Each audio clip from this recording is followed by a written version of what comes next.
అందరికీ నమస్కారం అండి. సో ఎగ్జిట్ పోల్స్ మీద ఎవరి నమ్మకాలు వాళ్ళు ఉన్నట్టు, కానీ నిజానికి నాకు ఆ సంస్థల మీద పెద్దగా నమ్మకం లేదండి. ఈ చేసినటువంటి సంస్థలు అంత గొప్ప ఎస్టాబ్లిష్మెంట్ ఉన్న సంస్థలు అనిపించట్లేదు. మన ఆంధ్రప్రదేశ్లో సర్వే చేసిన స్థానికంగా ఉన్నటువంటివి లేదా హైదరాబాద్ బేస్డ్ గా పనిచేస్తున్నటువంటి వాటిల్లో వాళ్ళ శాంపుల్ సైజుతో సరిగా చెప్పినట్టు కూడా లేదు. శాంపుల్ సైజ్ లేకుండా అసలు వాలంటీర్స్ నాకు ఎక్కడ ఫీల్డ్ లో నేను చాలా రకాలుగా తిరుగుతుంటా కాబట్టి ఇదిగో మా దగ్గరికి వాళ్ళ ఈ సర్వే చేయడానికి వచ్చారు అని చెప్పిన మిత్రుడు కానీ మనిషి కానీ నాకు ఎప్పుడు కనబడలేదండి ఇన్ని సంవత్సరాల అనుభవంలో. సో ఇది ఎక్కువ భాగం స్పెక్యులేటివ్ గా జరుగుతుండేమో, లేదా వాళ్ళకి స్థానికంగా ఉన్నటువంటి కాంటాక్ట్స్ ఏవైతే ఉంటాయో దాని ఆధారంగానే వీళ్ళు ఒక నిర్ణయానికి వస్తున్నారేమో అనిపిస్తోంది.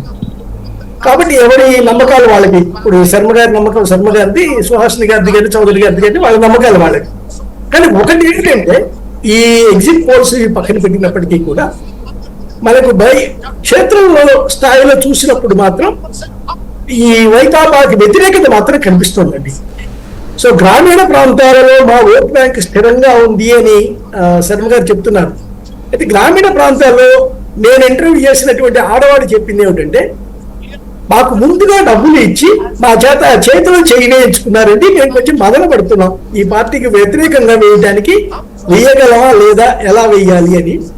కానీ చదువుకున్న మా పిల్లలు మాత్రం వేయవద్దని చెప్తున్నారు. ఇది చాలా మంది నాకు చెప్పినటువంటి ఈ అర్థం వచ్చేటువంటి చెప్పారండి.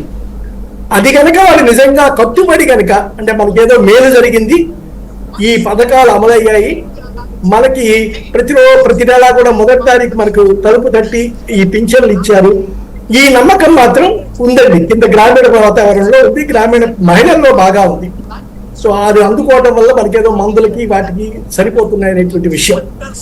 అటువంటి వారు నమ్మకంగా జగన్మోహన్ రెడ్డికి ఇచ్చినటువంటి పథకాల వైపు కనుక వేస్తే, అంటే ఎన్మాసే అందరూ వేస్తారా లేదా కానీ అవకాశం ఉంటుంది. కానీ ఏమన్నా కూడా 151 ఈ మ్యాసివ్ లెవెల్లో వచ్చే అవకాశం ఆ పార్టీకి లేదండి. రెండవది, మన ఆంధ్రప్రదేశ్ లో జరిగిన గత అనేక ఎన్నికలు చూస్తే మనకి ఏమనిపిస్తుందంటే, ఈ ఆంధ్ర ఓటర్లు ఎప్పుడూ కూడా ఏదో ఒక పార్టీ వైపు చాలా గొప్పగా వెళ్ళిపోతున్నారండి. ఎవరికి ఇచ్చినా మ్యాసివ్ సపోర్ట్ ఇస్తున్నారు. అది 77 ఎలక్షన్స్ నుంచి మనం ఎప్పుడు చూసినప్పటికీ కూడా ఎప్పుడు కూడా ఒక పార్టీ వైపు పూర్తిగా మొగ్గడం కనిపిస్తోంది. ఆ మొగ్గుదల ఇప్పుడు కూటమి వైపు ఉందేమో అనిపిస్తోంది. ఎందుకు కారణం అంటే, పోయినసారి ఎన్నికలతో పోల్చి చూసినట్టయితే దాదాపు 2 పార్టీలకి, అంటే తెలుగుదేశం జనసేన ఓట్లని కలిపితే బీజేపీ ఓటు కూడా కలిపి చూస్తే ఒక 15-16 లక్షల తేడా మాత్రమే ఉందండి ఆ పార్టీకి ఈ పార్టీకి. 13 నుంచి 15 లక్షలు అనుకోండి.